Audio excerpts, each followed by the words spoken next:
Chiefs Kingdom, what is up? Gary McKenzie back at you again for another episode of Gridiron Lines.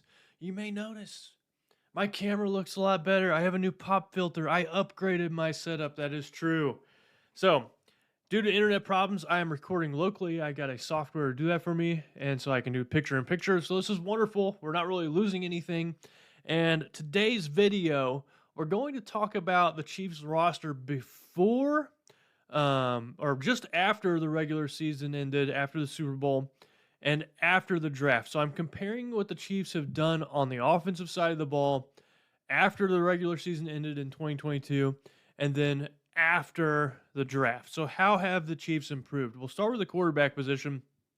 And the big difference between after the regular season and now is that the Chiefs added Blaine Gabbert. I was not a fan of this move, and here's why. Blaine Gabbert is an older quarterback who has shown what he's capable of in the NFL.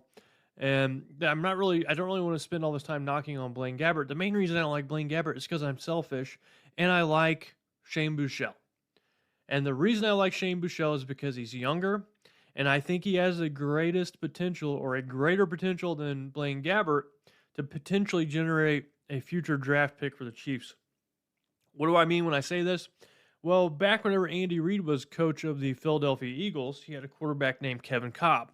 Kevin Kolb was not the most talented quarterback, but he filled in some games for Coach Reid whenever the starter was injured.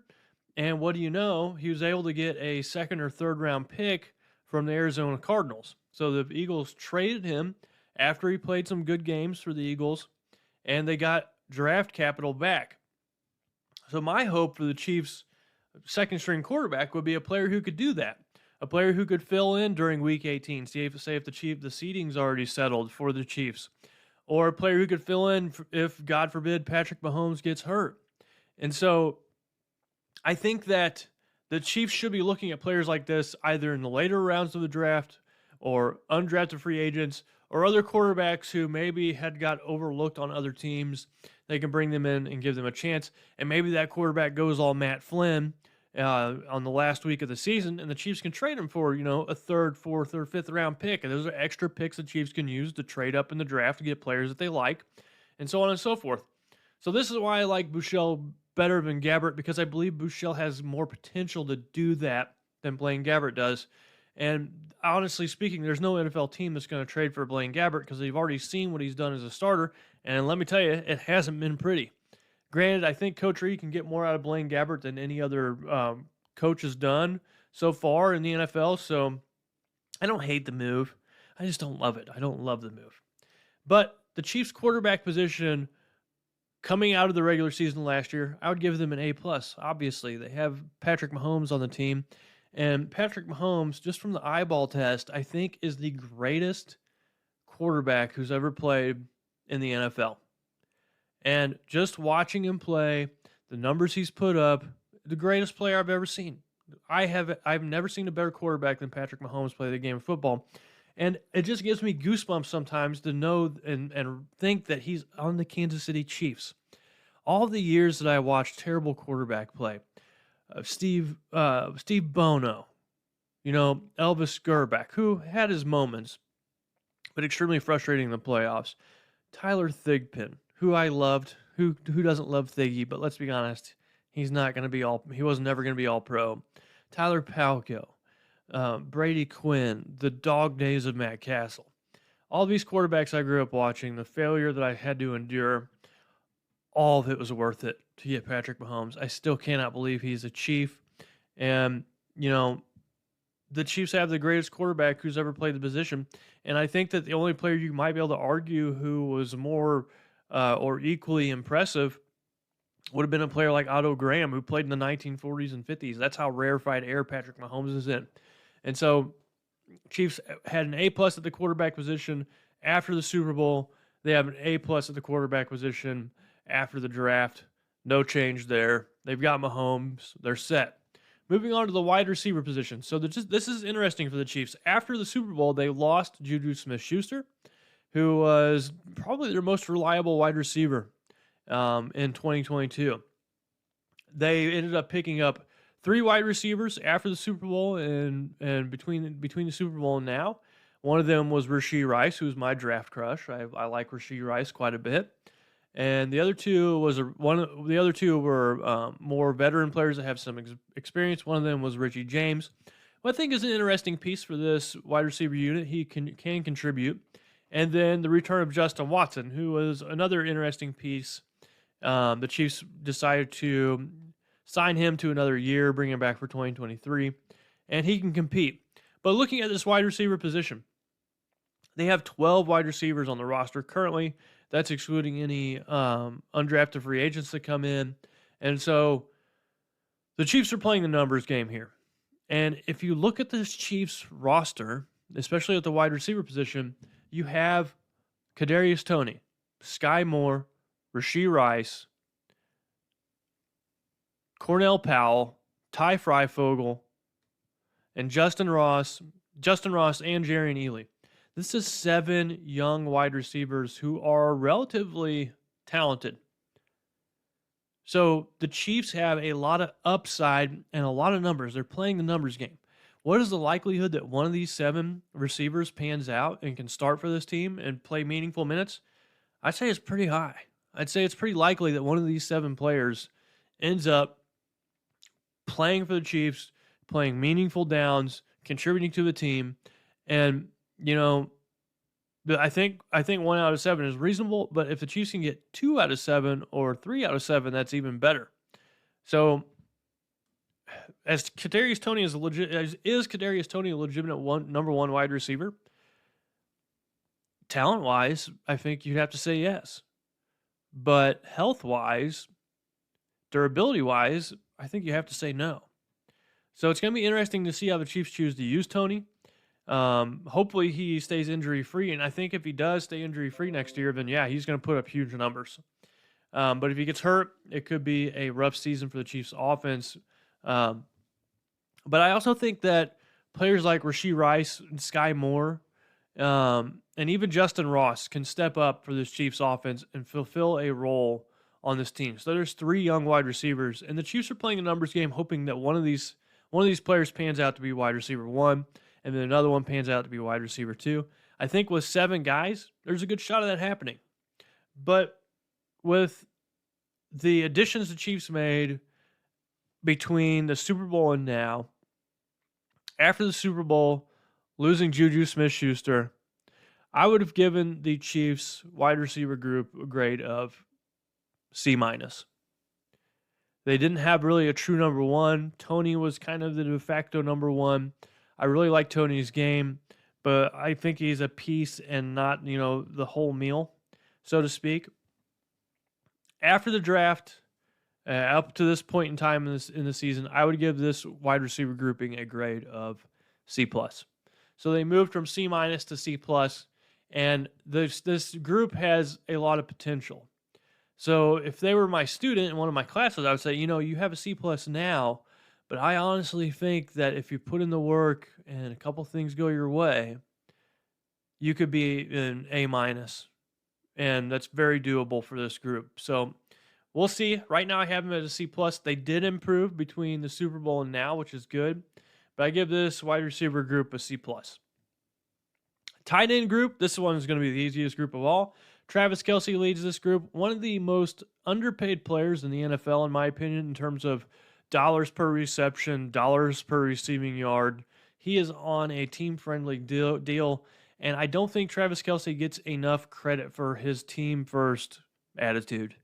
You can't help but love the guy. The Chiefs only brought in 1 tight end. It's a return player, Blake Bell. He's coming back. Did you know Blake Bell is going to be 32 years old next season? I didn't know that. I just learned that today. Figured I'd share that with you. But I give this group an A. I give this group an A after the Super Bowl. I give this group an A now. Tight end position, super easy. Running back position, this is interesting. So after the draft, the Chiefs had Isaiah Pacheco, Clyde Edwards-Helaire, and LaMichael Perrine. So Jerick McKinnon, his contract had ended, and he tested the free agent market. Apparently, the free agency market wasn't very kind to him. And here's a few reasons why. 1, the NFL hates paying running backs. 2, The NFL hates paying older running backs. 3, the NFL really hates paying NFL running backs who have an injury history. And Jerick McKinnon is all 3 of those. And so he could not find a better deal. Comes back to the Chiefs for just over $1 million for 2023. And if you had to ask me if Jerick McKinnon plays like he did in 2022, in 2023, this is the best value contract on the entire Chiefs roster. He can block, he can catch the ball, he's a good change of pace for Pacheco. He's a veteran professional who can help the younger players. And so this contract for McKinnon, a little over $1 million, is incredible. I mean, this is great. So the Chiefs running back position after the draft, only 3 running backs. Pacheco's pretty young. Clyde Edwards-Helaire seems to be kind of fading out. He needs a rejuvenation to his career. And then Perrine, who's really kind of like a practice squad player. I would have given that group a C. Even with Pacheco. That's not a knock against Pacheco. It's just the group as a whole needed some filling out. The Chiefs added McKinnon, brought him back. They added Deneric Prince. And Deneric Prince, I really like his game. Go watch his tape if you can. An exciting, explosive player, very athletic. I'm surprised that he was there, available for the Chiefs to pick him up in the as an undrafted free agent. I'm surprised he didn't get drafted somewhere, in the later rounds. So I think it'll be a good element. I'm really excited to see Deneric Prince during the preseason, during training camp, just to see what he brings to the table. But I think McKinnon is the real major piece that this Chiefs running back unit needed. And I'm going to upgrade their grade from after the Super Bowl of being a C. I'm going to move that up to a B as of now. So McKinnon really helped the grade that much, and then Prince is an interesting prospect. And you like to see that at the running back position. Moving on to the offensive line, this is where things get very interesting. So in a press conference, I think yesterday, Andy Reid said that Donovan Smith was going to be the starting left tackle. And that threw everyone for a whirl because I thought Donovan Smith was brought in for insurance, just in case Juwan Taylor couldn't play left tackle. Donovan Smith's cap number or the contract that they gave him, Spot Track didn't have it yet, so I don't have a number here, but I think it was going to be around $5 to $8 million. And Juwan Taylor, the right tackle they signed, their contract is about, their cap hit's about 5.8, but average value is about $20 million per year. So they're bringing in Donovan Smith to play left tackle at $8 million per year and Juwan Taylor at right tackle at $20 million per year. This is backwards because usually NFL teams they pay the left tackle more. So what's going on here? And I don't know. I have no clue. But Coach Reid said that Donovan Smith is going to be a starting left tackle. Do I believe that? Typically, I usually believe what Coach Reid says. He's a pretty straight shooter, but I think the competition is still going to be open in camp. And maybe the competition is between Wanya Morris and Donovan Smith more so than it's between Juwan Taylor and Donovan Smith. Maybe the Chiefs drafted up for Wanya Morris because they think he could play left tackle. I don't think he's quite ready, but what do I know? I'm just some guy in a small town in Missouri. So we'll see what happens with this group, but a lot of question marks on who's going to play left tackle, who's going to play right tackle. Do I think the best 5 experience-wise for the Chiefs is with Juwan Taylor at right tackle and Donovan Smith at left tackle? Yes. But depending on what happens in camp, we might see a different combination. So I'm saying the jury's still out for this group. This is purely a competition, see what shakes out during camp group. But as of now, I'm going to take Coach Reid at face value and think that, Donovan Smith will play left tackle and Juwan Taylor will play right tackle. So after the Super Bowl, the Chiefs' offensive line unit, I would have given them a C. Now, I say this because they didn't have a bookend tackle. They didn't have a right tackle or left tackle. They lost Orlando Brown Jr. They lost Andrew Wiley. They lost their starting right tackle and their starting left tackle. They didn't have either one of those positions. Now, the interior offensive line, that's an A. That's easy. That's an A grade. Trey Smith, Creed Humphrey, Joe Tooney, 3 of the best interior offensive linemen in the NFL.